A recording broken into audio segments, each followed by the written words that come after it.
We've all done it, haven't we? That fleeting glance at a cluttered yard sale or a car boot sale on a lazy weekend.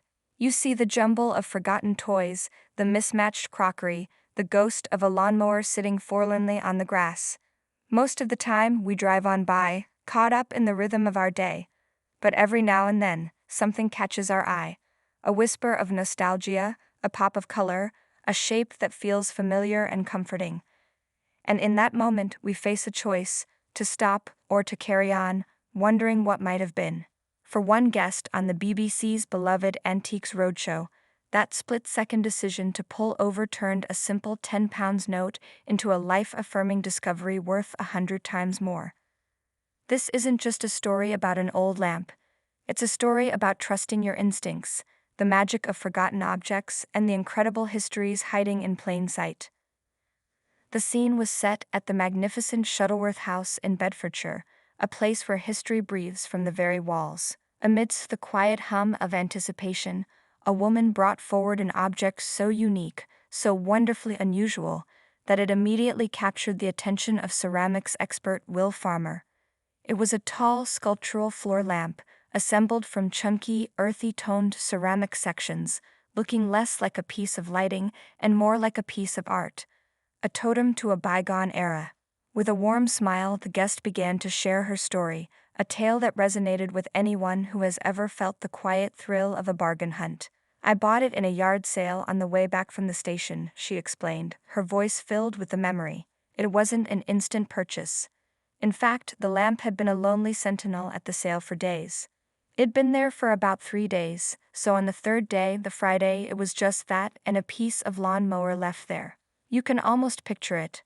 A solitary, slightly odd-looking lamp, ignored by countless passers-by. It was too big, perhaps too strange for most. But for this particular woman, it held a magnetic pull.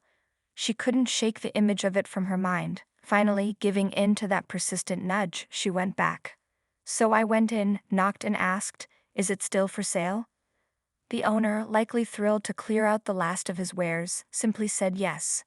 "Right, I'll have that," she declared, her decision made. It was only after the deal was done that she encountered her first challenge. "I didn't realize how heavy it was though," she laughed, recounting the struggle of getting her new, hefty treasure home. Will Farmer, with the seasoned twinkle in his eye that viewers know and love, leaned in, playing along. "So I'm guessing if it had been there for 3 or 4 days, it must have been really expensive then?" he queried, a hint of theatricality in his voice. The guest's response was the kind of moment that makes the show so magical. No, it wasn't," she confessed with a grin. "It was £10. "Wow!" Will exclaimed, his genuine surprise echoing the sentiment of everyone listening. A price so low for an object so large and distinctive was almost unbelievable. But what truly elevated this story was the reason why she bought it. It wasn't about flipping for a profit or spotting a designer piece. It was a purchase made from the heart. "It reminded me a lot of things I saw when I was growing up," she shared, her expression softening. "Teachers with ceramic pendants, different sort of coffee mugs, and I just really liked the color." In that one sentence, she transported us all back in time. We can all remember those chunky, earthy, handmade aesthetics of the 60s and 70s. The tactile, honest quality of studio pottery. For her, this lamp wasn't just an object, it was a feeling. It was the warmth of a teacher's classroom, the comfort of a steaming mug of coffee on a rainy day.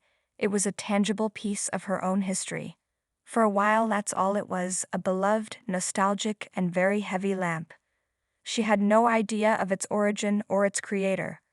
The mystery only began to unravel when she gave it a good clean.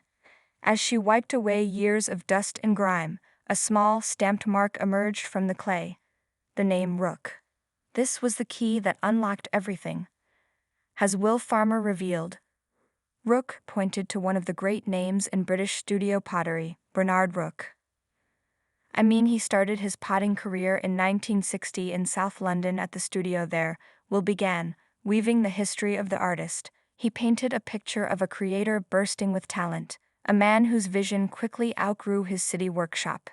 By 1967, he'd sort of outgrown that space, and he wanted to find himself a better environment for him to work, so he moved out to Old Mill in Suffolk.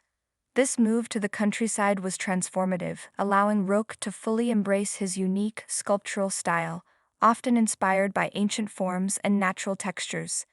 His work is instantly recognizable for its brutalist yet organic feel, combining raw,